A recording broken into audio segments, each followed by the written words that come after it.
Hi friends. Bro எஸ்பிக்கு வெளில எந்த ஷாப்ல சிக்கன் ரைஸ் நல்லா இருக்கும் சொல்லுங்க ப்ரோ. உங்களுக்காக போகுமா? வாங்க பாப்போம். திருதம் பண்ணி வச்ச ஈர துணி பொல்லு இருக்கு இடுப்பு இந்த இடுப்பு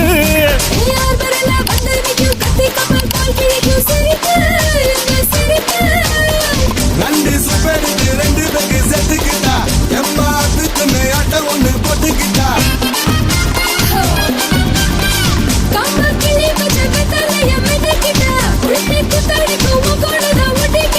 தப்பு தப்புல தலுக்கு மயில சும்மா ஒத்து கடி நீ na na na na